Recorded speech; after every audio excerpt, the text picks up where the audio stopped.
Profesa Kithure Kindiki. Asante. Arambe. Arambe. UDA. UDA. Kazi ni kazi. Kazi ni kazi. Wacha nione tutam.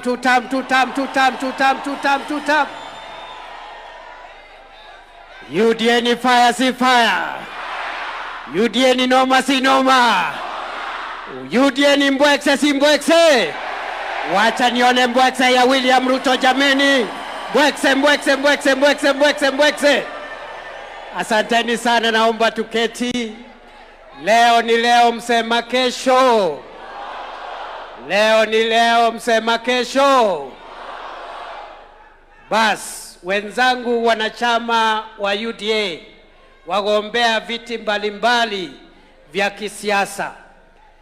Leo kiongozi wa chama chetu Mheshimiwa Rais William Ruto amenipatia muda kidogo kueleza mahali tumefikisha agenda yetu kama chama, kwa sababu watu wengi wanajua ya kwamba siku ile tulikuwa tunaomba kura tulikuwa na manifesto. Ni kweli si kweli? Si tulikuwa na manifesto?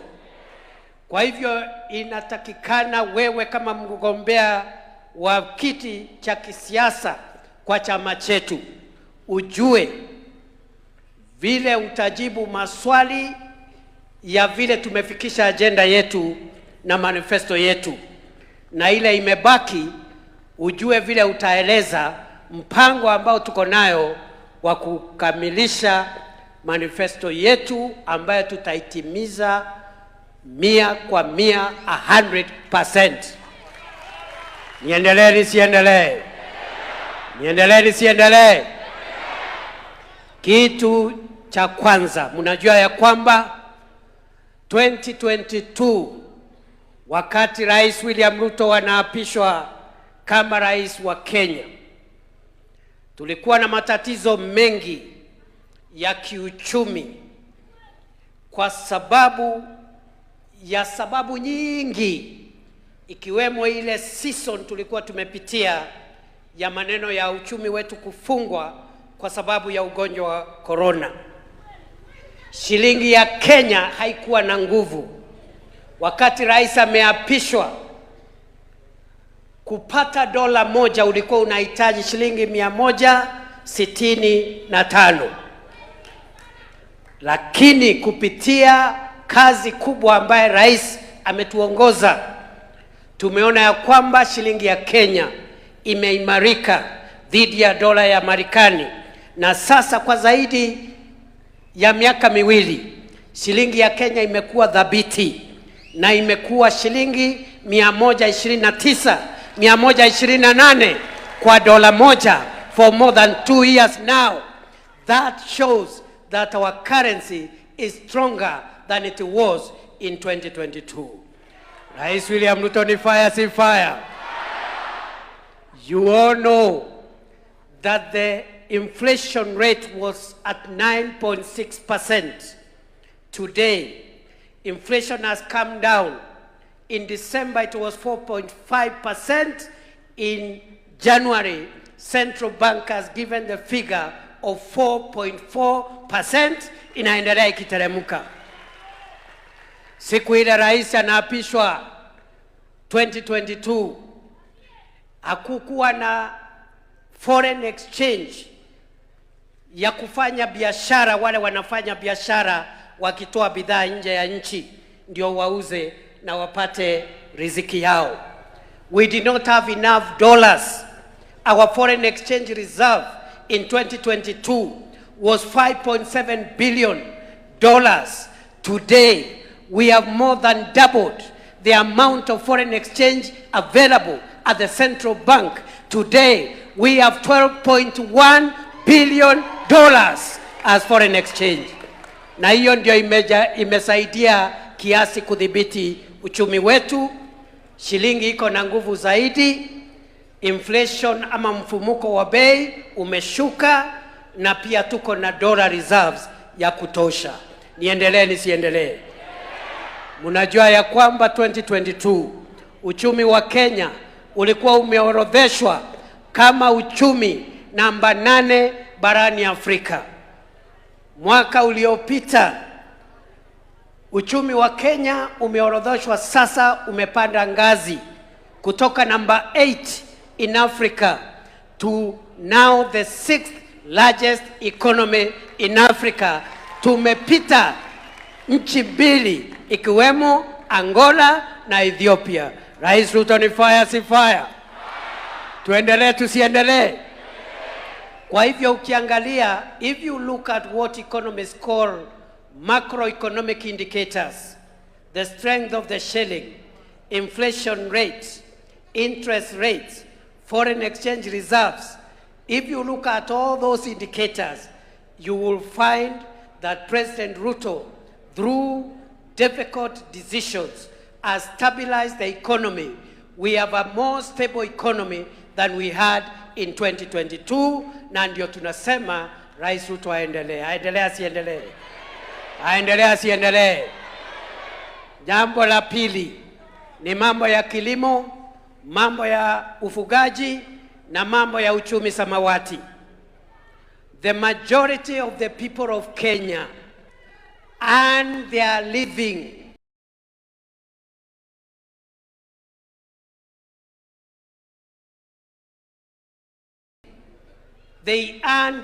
daily bread from either farming, from keeping of livestock, or from the blue economy activities.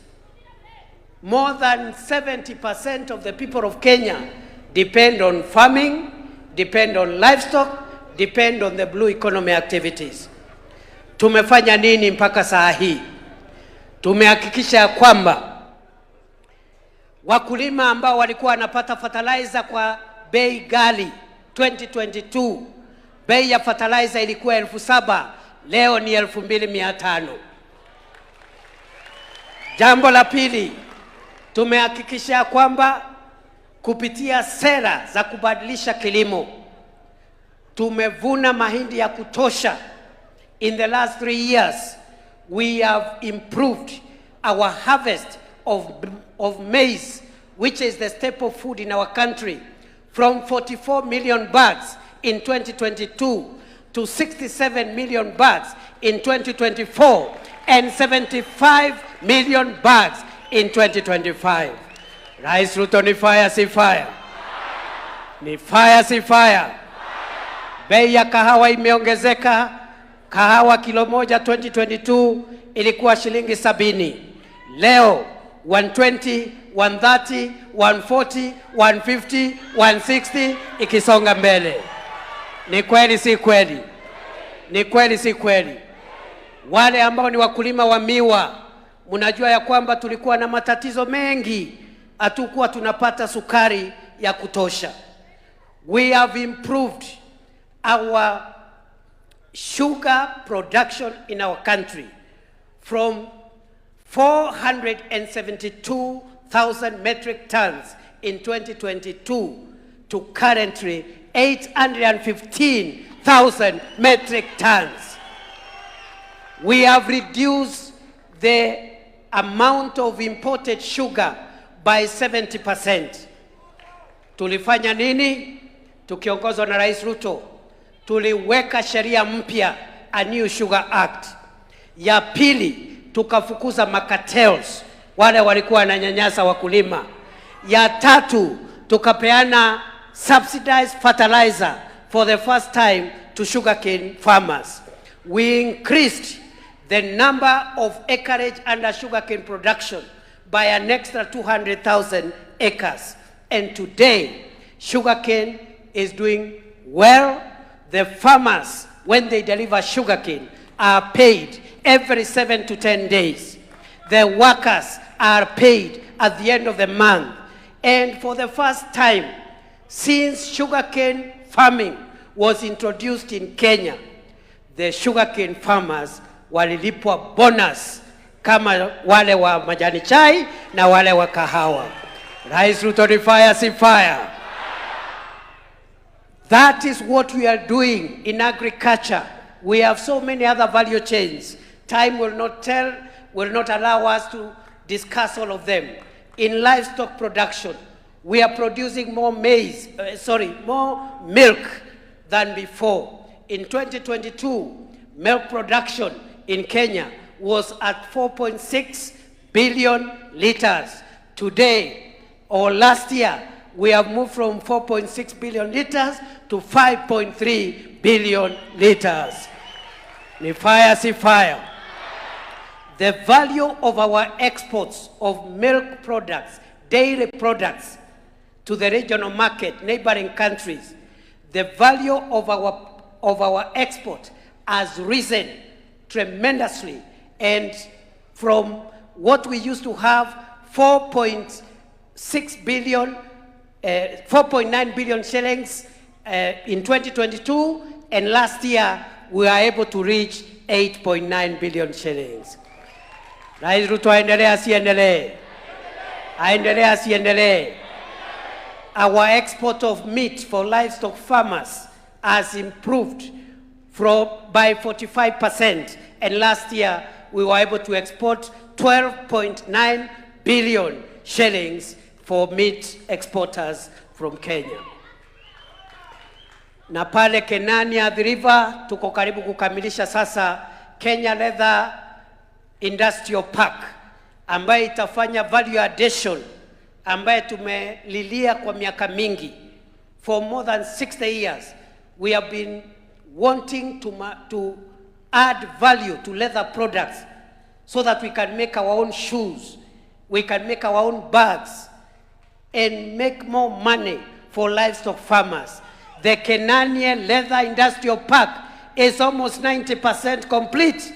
Hivi karibuni rais anaenda kufungua ili wakulima wale ambao ni wafugaji wapate faida zaidi, na we grow our industry, our manufacturing, and create more wealth for our country. Ni fire, si fire? Niendelee nisiendelee? Niendelee nisiendelee? In the blue economy sector, we are expanding the blue economy. We have already granted beach management units, wale ambao ni wavuvi. Tumepeana grants in 5 counties along the Indian Ocean, in 5 other counties along Lake Victoria shores. We have given grants so far worth 3.2 billion shillings to support fish farmers and people relying on the Indian Ocean and Lake Victoria to earn a living. We are also building fish landing sites. Some of them are complete, others are almost being completed. Along the Indian Ocean, tumemaliza fish landing sites, zingine bado zinaendelea kujengwa, from Lunga all the way to Mombasa, Kidongo, all the way to Kilifi, Kichwa cha Kati, all the way to Kipini in Tana River, all the way to Mokowe in Lamu, fish landing site, to make sure that we don't have post-harvest losses for our fishermen. When they bring fish, they land in a good place. There is a cooling facilities to make sure that the fish do not rot before they are sold. Around Lake Victoria, we are doing fishing landing sites all the way from in Migori, upwards into Homa Bay, upwards into Kisumu, into Busia, and already some of the landing sites are complete, others are continuing. And therefore, we are also building a fish quality testing laboratory, one in Mombasa and another one in Kisumu, to support fish farmers and build our blue economy. Kitu ya tatu, number 3, ni mambo ya elimu. Mimi nimesikia watu wengine wakiongea mambo ya elimu. Wacha niseme yale tuliahidi na yale tulifanya. Yale tumefanya tayari. Kitu ya kwanza ambayo Rais Ruto alifanya wakati alichaguliwa rais, aliita wataalamu wa mambo ya elimu, the president put in place, immediately after his election, a presidential working party on education reforms, which was led by Professor Raphael Munavu. That working party assisted the president and the government to implement well thought out education reforms. And I want to report today, number one, in 2022, the budget for education was 500 billion shillings. Today, it is 702 billion shillings. Tumeongeza hatujaongeza? Tumeongeza hatujaongeza? Number two, you look at our manifesto. We sat with the teachers and the other stakeholders in education sector during the campaigns. And we established that we had a deficit of 116,000 teachers. In other words, we did not have enough teachers. We committed during the campaign that we will close the gap so that you can have a good ratio of teachers to pupils. In the last 3.5 years, President Ruto's administration has employed 100,000 teachers, the highest number of teachers employed by any administration in a period of 4 years. Hapo awali tulikuwa tunaandika walimu 4,000 kwa mwaka, 5,000 kwa mwaka.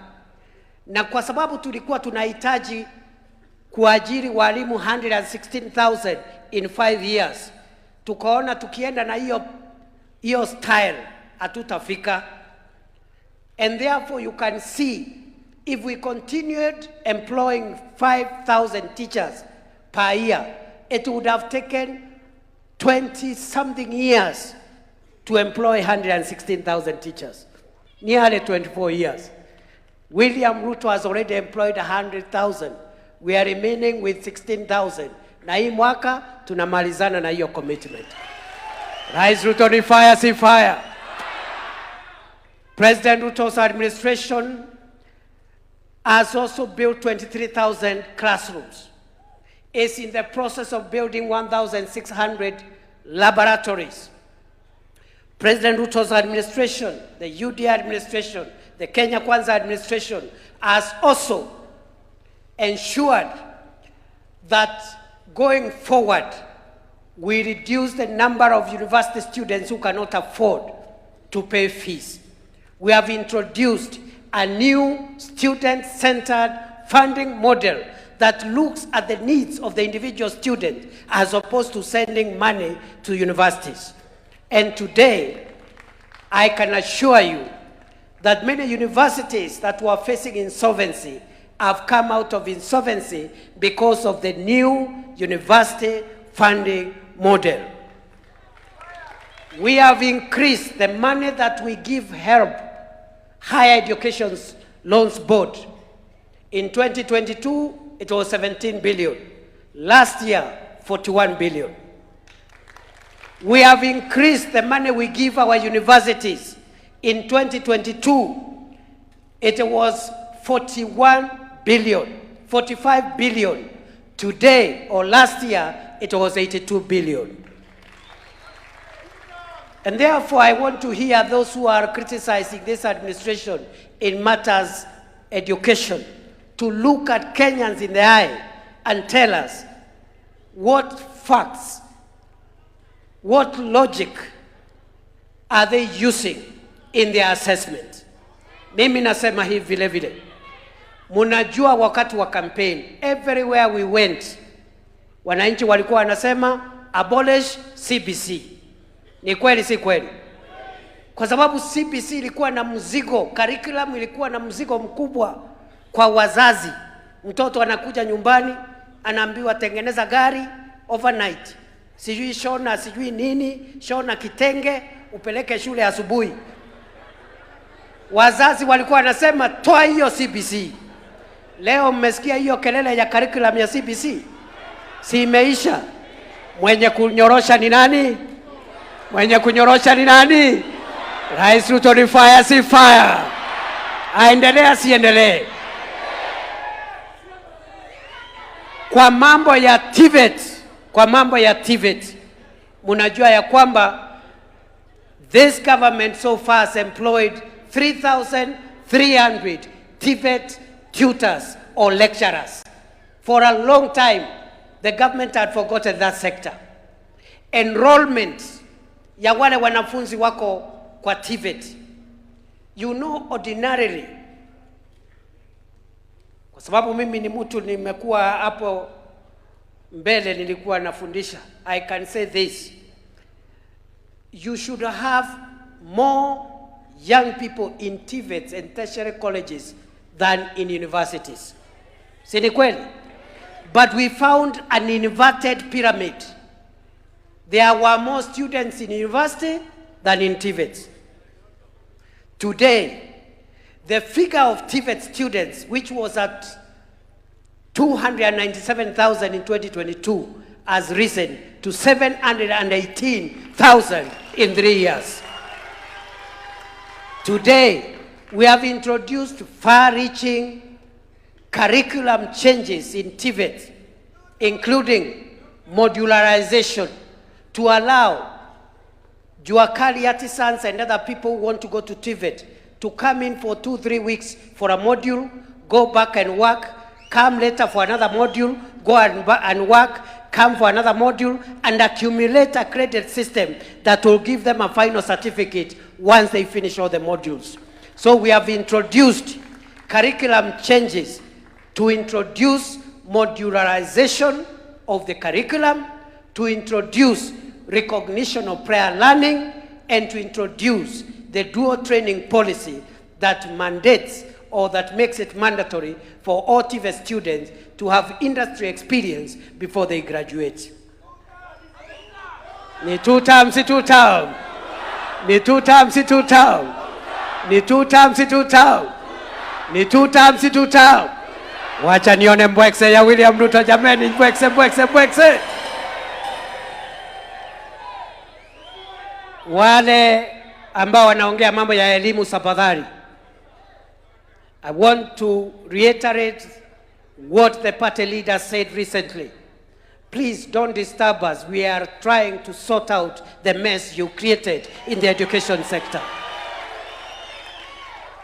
Tunataka tuwawekee kibao hapo, men at work. Don't disturb. Don't disturb. Wewe hapana sumbua sisi. We are busy fixing the problems that you left in the education sector. Ni fire, si fire. Ni fire, si fire. And you know what surprises us? The people lecturing us about schools, about education, during their tenure, all these problems were manufactured when they were in office. Shida ya curriculum, shida ya no teachers, no classrooms, all these problems were manufactured when they were in office. And the only track record we know of when they are in office, when they were in office, in that sector of education, is selling land for a school here in Nairobi called Ruaraka. Sikuna ardhi iliuzwa hapa ya Ruaraka ya shule. Si mnajua wale waliuza? Hao watu wawachane na sisi. Tutawaibisha. Tutawaibisha. Tutawaibisha. Wewe nani wewe? Wewe nani? Wewe. Wewe. Wacha bwana.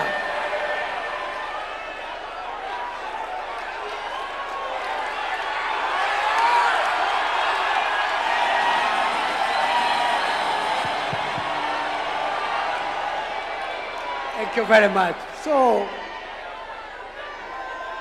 wasituchokoze,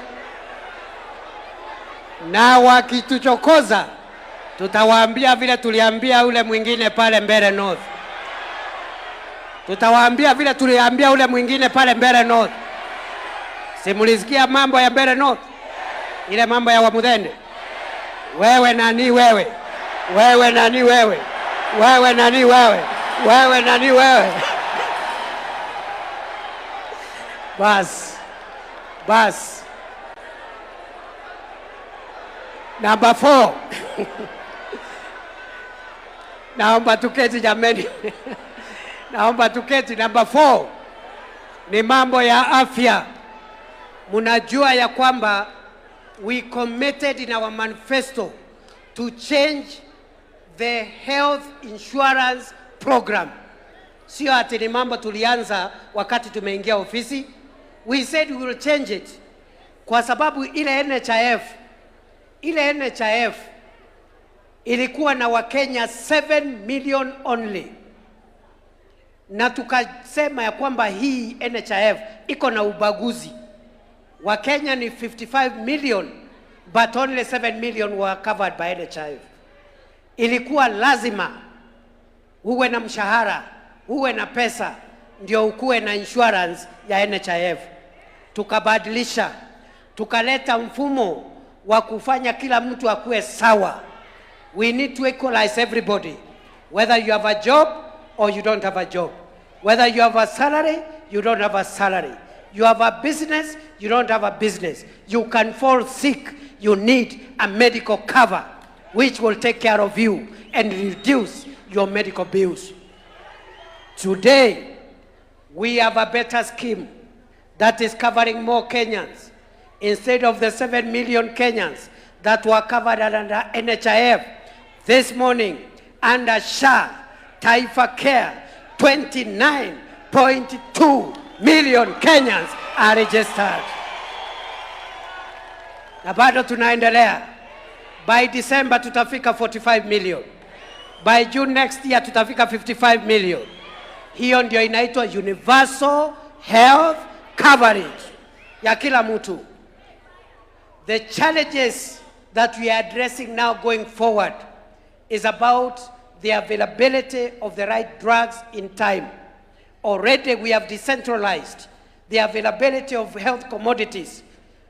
Hakuna haja sasa kubeba madawa kutoka KEMSA inaenda county headquarters.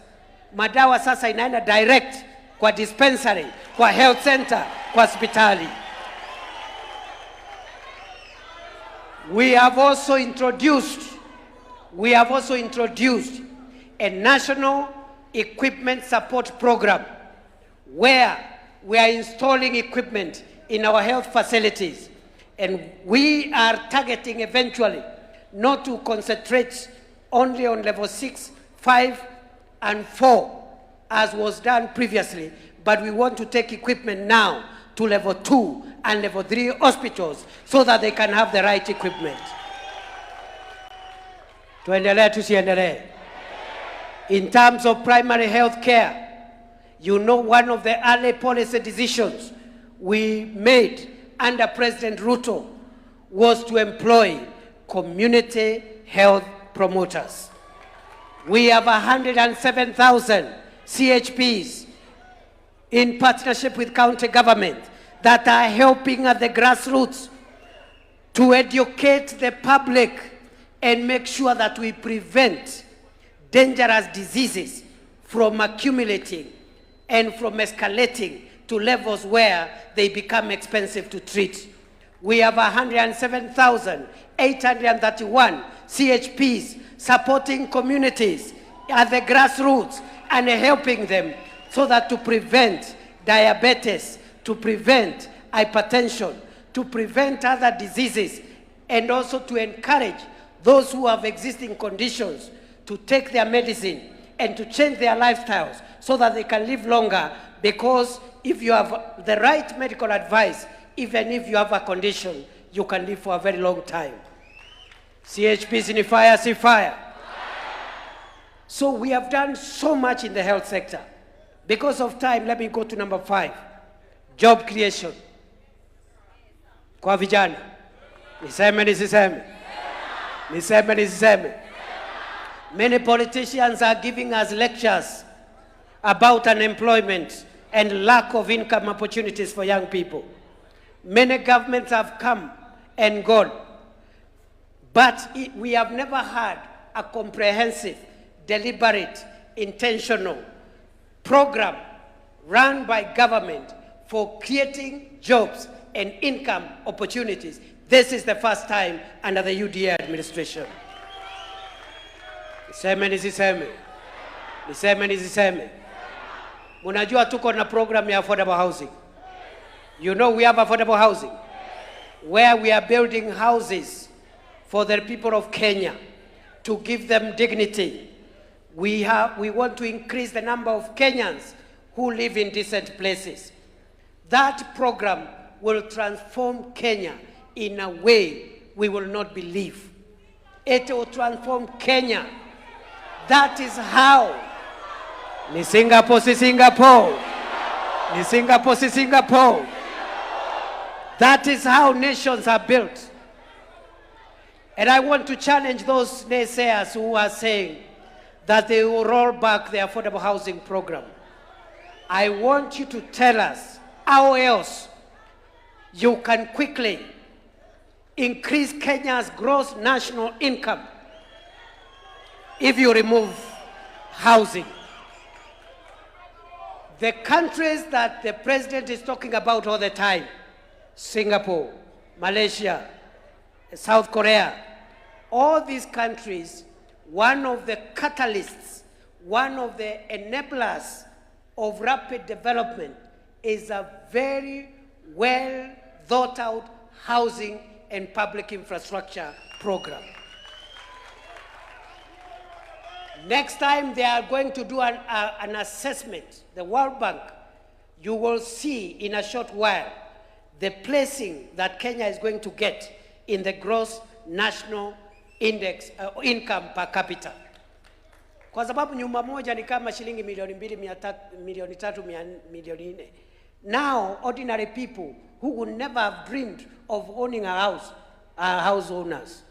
So when you count the income of that person, unaanza na nyumba 2 million. Kabla uhesabu ng'ombe na kuku na ngamia, huyo mtu amesonga. Tuendelee tusiendelee. But more than the houses that we are creating and building for Kenyans, we are creating jobs. Already. Na mnisikize kwa sababu nyinyi ndio mtaenda kuuza manifesto ya chama huko. The affordable housing program, which also has a market construction program. Si kuna masoko pale? Affordable housing peke yake, we have 235 active sites. Last week ilikuwa 230, lakini nimeambiwa asubuhi we have added 5 more sites. We are 235 sites today, active. We have 400 markets being constructed. We are doing hostels for our students, creating 177,000 student hostel beds across the country for our TVET and university students. We are also doing institutional housing that had collapsed for our police, for our prison officers, for our defense forces, using this affordable housing program. And today, the contracts that have been signed, if you add what has just been signed off, we are now approaching 800 billion Kenya shillings worth of contracts under this program. Once they finish the current procurement, we'll be achieving 800 billion worth of projects under affordable housing, markets, and also the construction of hostels and institutional housing. But more than that, we are creating jobs for our young people. That sector has now employed 500,000 young people who were not working in 2022. 500,000 young people. The president has directed the ministry and other stakeholders to make sure by the end of this year that program employs 1 million people. 1 million young people. All manner of jobs, architects, engineers, artisans, electricians, plumbers, everybody in between, quantity surveyors, hata watu ya kazi ya mkono wako area. Kwa hiyo affordable housing. So the people who want to roll back affordable housing program should tell us what they will do with the already 500,000 young people working under that program and who are likely to hit 1 million young people by the end of this year. But we also have another jobs and income creating avenue. We are also encouraging young people who are tech savvy to do digital jobs. What have we done to make sure that digital jobs are increased in the last 3.5 years, 4 years? Number one, we have increased the the construction of the fiber optic cable by 30,000 kilometers. We are also building G2 labs, ICT hubs, and we are also enlarging that space of ICT connectivity. And today, 316 G2 labs are operational. 403 ICT hubs are under construction. We are on target. We had promised 1,450 ICT hubs. We are already past 700 ICT hubs. We will complete that target ahead of the elections. And the Kazi Mtandaoni program, kwa sababu hiyo ya affordable housing, hiyo ya mambo ya hostels, hiyo mambo ya markets, hiyo yote ni kazi kwa ground. Alafu kuna kazi mtandaoni. ICT hubs, G2 labs, business process outsourcing. That sector now of kazi mtandaoni is employing 300,000 young people. We want by the end of the year to hit 1 million young people working under kazi mtandaoni. We are also having Kazi Maju program. Kazi Maju program.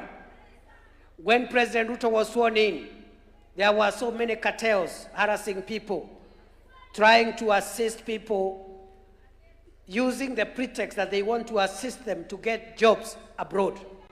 Cartels wakakuwa deregistered. Number two, we negotiated bilateral labor agreements with about 13 countries in all parts of the world to give legal protection to young people who leave Kenya to look for a job and an income, send some money home, and after a few years, return home and help us to build our country.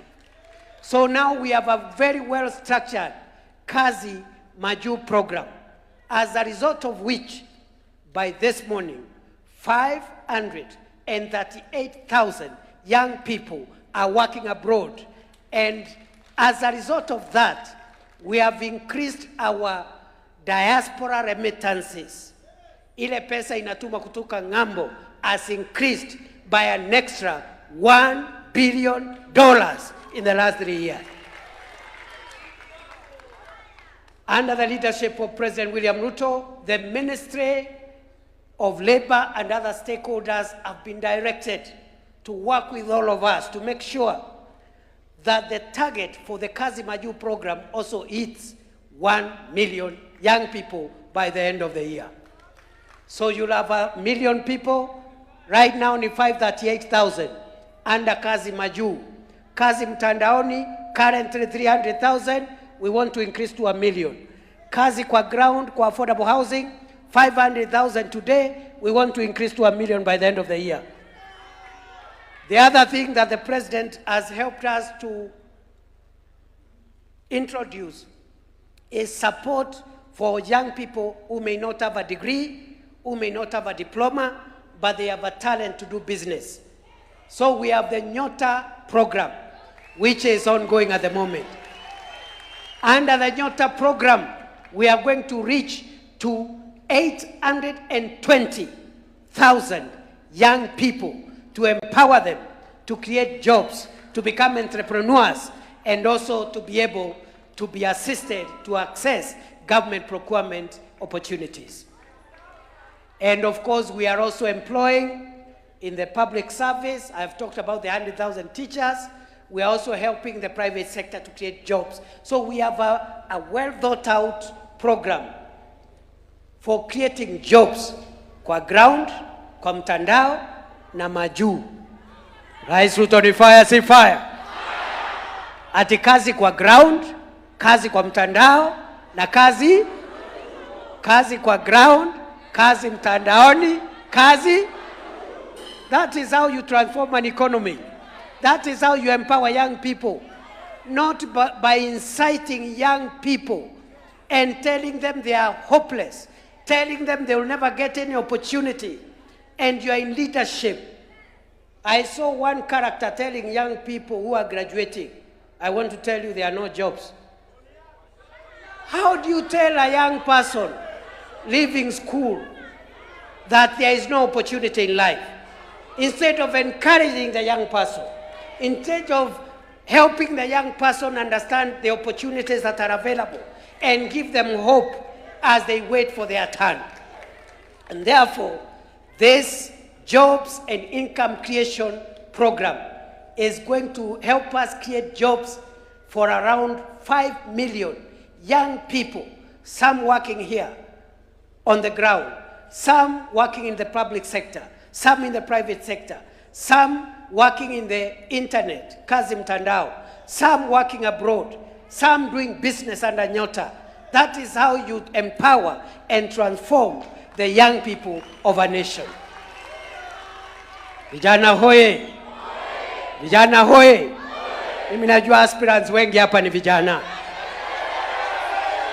That is what your party, UDA, believes in terms of empowering young people. Rais Ruto aendelee asiendelee? Aendelee namna hiyo? Very quickly, infrastructure. Infrastructure, barabara zilikuwa zimekwama. When President Ruto was sworn in 2022, all the contractors on Kenyan roads had stopped working. The roads that were started in 2014, 2015 had stalled across the country.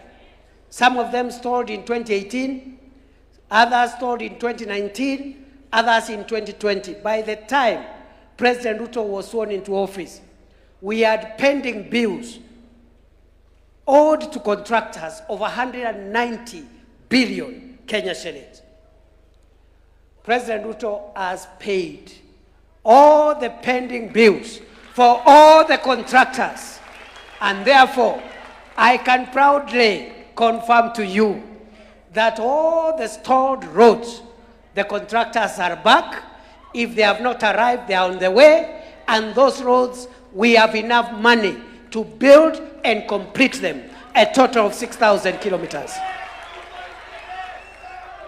So our roads program is back. Electricity, in 2022, we had 8.8 million households connected to electricity. We have added an additional 1.3 million households in the last 4 years, and today we have 10.1 million households that are connected to power. Ni two terms. You have seen what the president has done around the Hustler Fund to bring financial inclusion. 7 million Kenyans who were listed and CRB blacklisted, today they have been removed from the blacklist the way we had promised in 2022.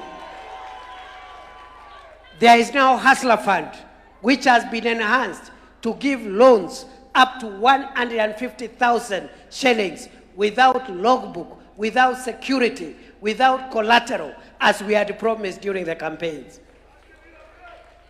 Ni kazi si kazi. Ni kazi si kazi. The national savings, and listen to me on this one. When UDA government took power, the amount of money we had saved at NSSF was 320 billion shillings for 62 years. 320 billion shillings, 62 years. The last 2 years alone, NSSF now, the savings we have saved as Kenyans, because this is our money, has risen from 320 billion. We have doubled it. We have surpassed the double mark. We have raised an extra 350 billion. Today, NSSF is sitting on reserves of pension of 690 billion shillings. That figure is going to help us because we will reach 1 trillion in the next few months.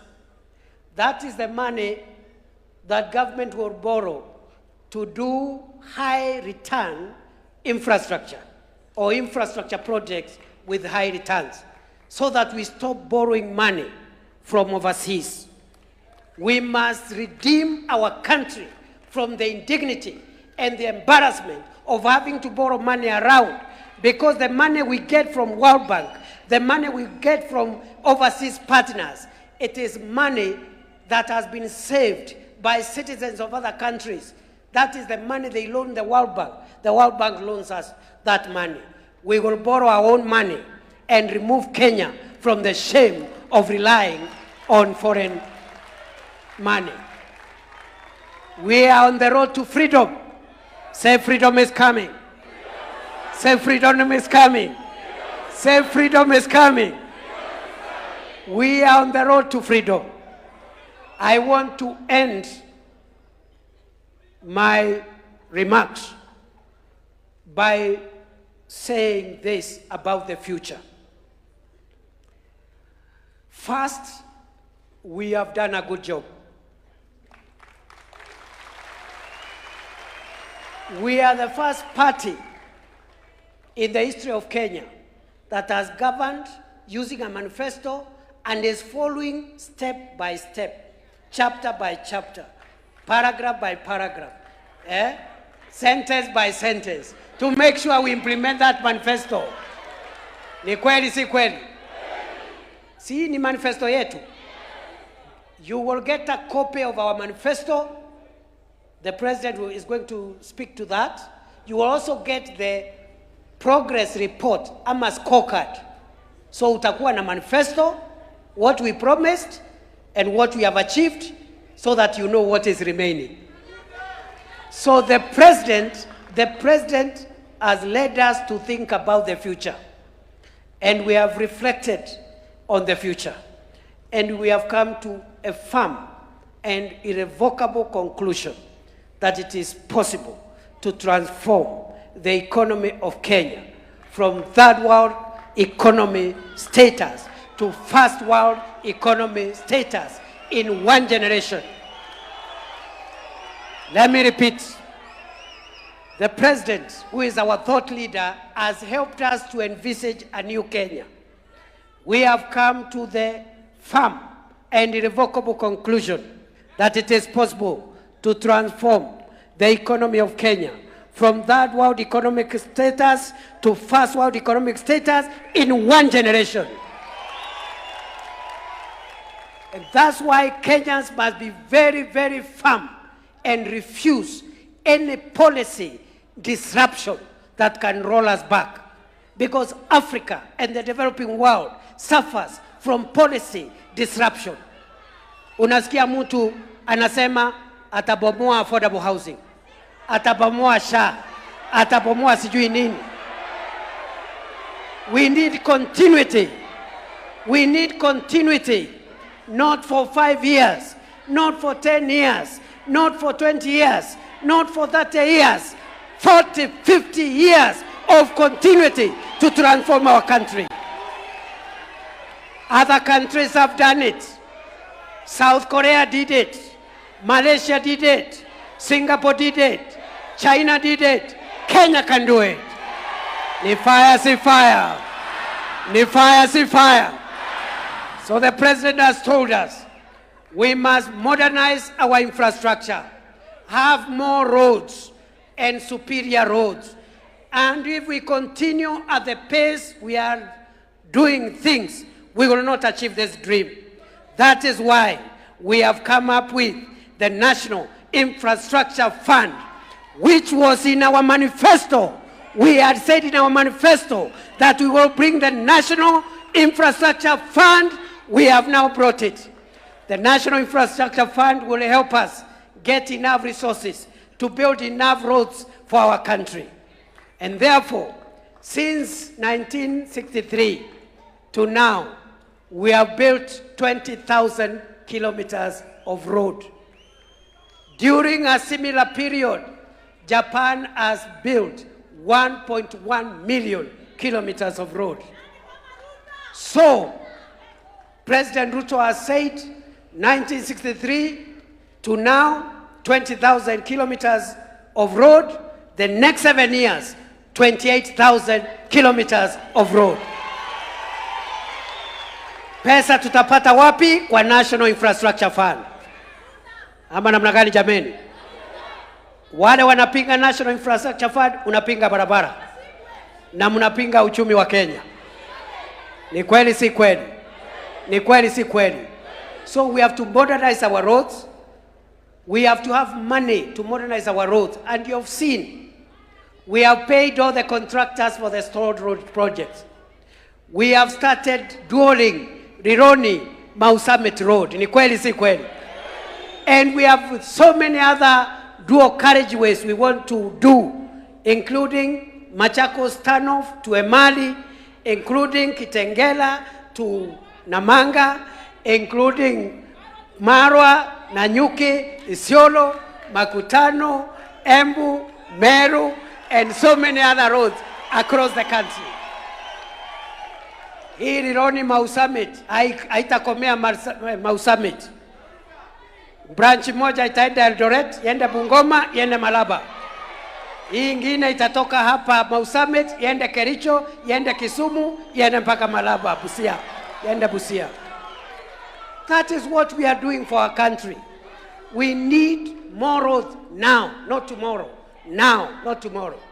We need to increase our railway from Naivasha and take it to the border with Uganda, and then we connect with the rest of the region. The railway construction from Naivasha to Malaba, in a few months, President Ruto is going to break ground. And we have not borrowed money. The first SGR we built using debt. This one, we are building using innovative funding models. We are using our own resources. Hata hii Rironi Mau Summit, hakuna deni. Na hakuna kuongeza kodi. Niseme nisiseme? Niseme niseme? Silimulisikia wale watu walikuwa wanaita bosi yangu Zakaya. Siuliwasikia? Those characters, they are in for a rude shock. Because, you see, the president is a scientist, but he is also a thought leader. He understands that to build a nation, you don't look for short-term populism, quick fixes that will evaporate the next week. You must plan long-term. Even if it is turbulent now, you must plan long-term. Like a captain of a long haul, a long flight. If you are the captain of a long flight, 15 hours flight, you must plan the whole journey. Do not be disrupted by the turbulence during takeoff. You must steady the ship. You must steady the vehicle until you reach where you are reaching. Niseme nisiseme? Hii ujinga ya kutafuta umaarufu wa leo ambao utaisha kesho, tuwache kama Wakenya jameni. Isn't it? Now, mumesikia waziri wetu wa fedha anafanya public participation ya budget. Niseme nisiseme? Niseme nisiseme? Because now the ship is a bit steady. Because now we are on the cruising level. The turbulence is gone. The plane now is stable. It is steady.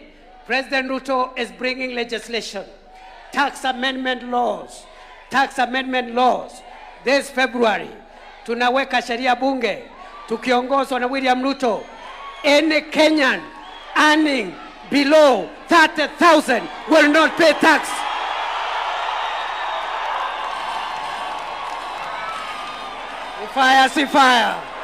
Ni fire, si fire. Wale watu ya Zakayo wamezama wajazama. Watu ya Zakayo wamezama. We are going to reduce tax so that people earning an income of less than 30,000 shillings will not pay any tax.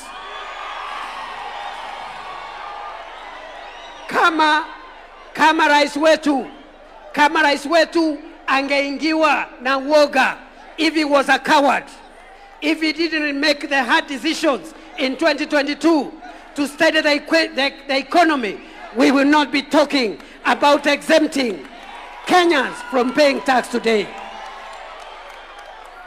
Na sijui kama mnaelewa, hiyo group ya less than 30,000 and less, 1.5 million Kenyans who are going to be exempted from tax. Rais Ruto ni fire, si fire. Ni noma, si noma. We built more roads. We built more railways. We built a new airport. And the solution, National Infrastructure Fund and the Sovereign Wealth Fund. Kwa hayo mengi, Rais Ruto ni fire, si fire.